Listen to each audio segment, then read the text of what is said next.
பொரிவலங்காய் உருண்டை.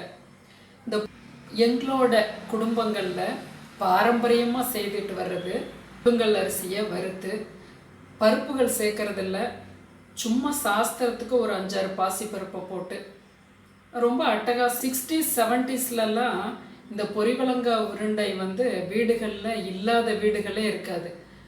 ரொம்ப ஒரு பஞ்சத்தை தாங்கக்கூடிய ஸ்வீட்டு அப்படின்னு சொல்லலாம். நிறைய கூட்டு குடும்பங்களாக நிறைய ஆட்கள் இருக்கும்போது இது ரொம்ப உன்னதமான ஸ்வீட்டாக இது உணரப்பட்டது. அப்போ இதில் ப்ரோட்டீனும் ரிச்சு, கார்போஹைட்ரேட்டும் ரிச்சு, ஃபைபர், தேங்காயும் அதில் இருக்கிறதால. 1/4 படி எடுத்திருக்கேன் இட்லி புழுங்கல் அரிசி. ஒரு 1/4 டீஸ்பூனுக்கும் கம்மியாக உப்பு, நைஸ் உப்பு போட்டு கலந்து கொடுத்து லைட்டாக தண்ணியை தெளித்து அதை பெசரி வைக்கிறோம். ஏன்னா அது பஃப்டு ஆகிறதுக்கு ரொம்ப அருமையாக பஃப்டு ஆகும். அதனால இந்த சிஸ்டம் ஒரு 20 நிமிஷமாவது இப்படி இருக்கணும் ஊறிக்கிட்டு. தேங்காய் இது போல் பத்தையாக எடுத்து மெலிதாக அரிஞ்சு வச்சுக்கலாம். அரிசி எவ்வளோ எடுத்தோமோ அதுலேயே 1 பங்கு வரையிலும் நம்ம இந்த உப பொருட்களை சேர்த்துக்கிறது. அப்போ பொட்டுக்கடலை, வறுத்த வேர்க்கடலை, அந்த தேங்காய் சேரும்போது எவ்வளோன்னு பார்த்துக்குங்களேன். நீங்கள் அந்தளவு கூட குறைச்சலாக போட்டுக்கலாம். இந்த 1/4 படிக்கு 1 டேபிள் ஸ்பூன் கருப்பு எள். இப்போ அந்த பொட்டுக்கடலையும் வறுத்த கடலையும் கொஞ்சம் ஜூடு காமிச்சு எடுத்துக்கலாம். எள் 1 டேபிள் ஸ்பூனை நல்லா படப்படன்னு சவுண்டு வருது. இப்போ எடுத்து கொட்டிடலாம்.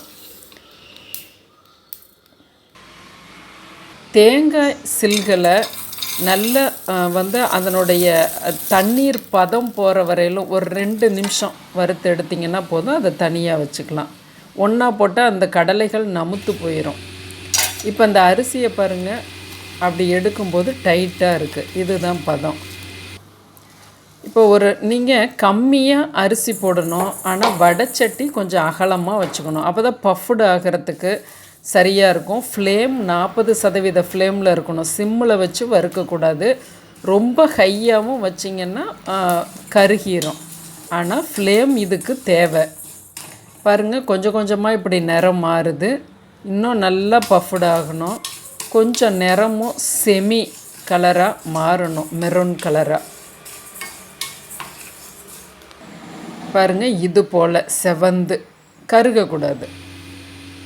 சும்மா இது ஒரு 3/4 பதம் இருக்கும்போது ஒரு 2-3 வாயாக போட்டு தானே வறுப்பீங்க. ஒரு 80% அரிசி வறுப்பட்டோன்னே கொஞ்சமாக பாசிப்பருப்பை போட்டு வறுத்து எடுத்துடுறோம்.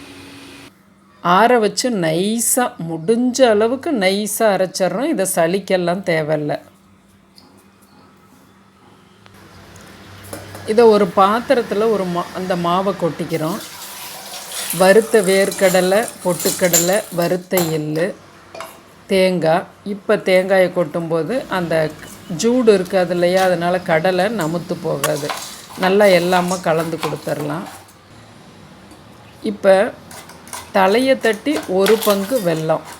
இந்த வெல்லம் முழுகிற அளவு தண்ணி உங்களுக்கு பிகினர்ஸ்க்காக இருந்தால் 1/4 பங்கு தண்ணிங்கிறது சரியாக இருக்கும். நல்லா கொதிக்க வச்சுக்கலாம். நீங்கள் மாவுகளை நிறைய மிஷினில் அரைச்சி வச்சிட்டிங்கன்னா ஃப்ரிட்ஜில் ஸ்டோர் பண்ணி அப்பப்போ கடலைகள் இதெல்லாம் போட்டு அப்பப்போ நீங்கள் பண்ணிக்கலாம். பிசுக்கு பதம் வரணும். 2 விரல்களில் தேய்க்கும் போது பிசு பிசுன்னு இருக்கணும். அதுதான் பதம். இப்போ மாவுகளில் தேவையான அளவு இந்த சிரப்பை ஊற்றி ஒரு நல்ல திக்கான கரண்டியால் கிளறி கிளறி கொடுங்க. ஒரு மிஞ்சுனா என்ன, ஒரு டேபிள் ஸ்பூன் 2 டேபிள் ஸ்பூன் மிஞ்சம். ஒரு 20 நிமிஷம் அப்படியே மூடி வச்சுட்டு இப்போ திறந்துட்டோம். இப்போ பாருங்கள், எல்லாமே அந்த ராவான அரிசி இழுத்துருக்கும். அந்த சிரப்பை இந்த பிடிக்கிறது போல் இப்படி வரும். பாருங்கள், இந்த அளவுக்கு லட்டுகளாக பிடிச்சி வச்சிடலாம். வெளியே வச்சிங்கன்னா 10 நாள் வரையிலும் நல்லா இருக்கும். மாவை மிஷினில் கொடுத்து திரித்து வச்சுக்கிட்டு ஃப்ரிட்ஜில் வச்சுட்டு அப்பப்போ நீங்கள் குழந்தைகளுக்கு பிடிச்சி கொடுக்கலாம்.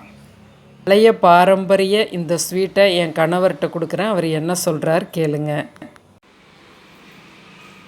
என்னது பொரிவலங்காய் உருண்டையா?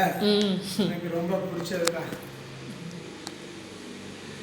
70ஸ்லாம் எங்கள் அம்மா திருவேலை அரைச்சி இந்த உருண்டை பிடிப்பாங்க. குவான்டிட்டி அப்போ திருவேலை அரைச்சி பிடிச்சாலும் நிறையா பிடிப்பாங்க. இப்போ உங்களுக்குலாம் ரொம்ப ஈஸியாக போச்சு. மிக்சியில் அரைச்சி நினச்சோட தேவையான அளவுக்கு பிடிச்சிக்கலாம். லோ கலோரி ஃபுட்டு தான், வேணுங்கிறது சாப்பிடலாம். உடம்புக்கும் நல்லது, சாப்பிட்றதுக்கு நல்லாயிருக்கும், டேஸ்ட்டாகவே இருக்குது.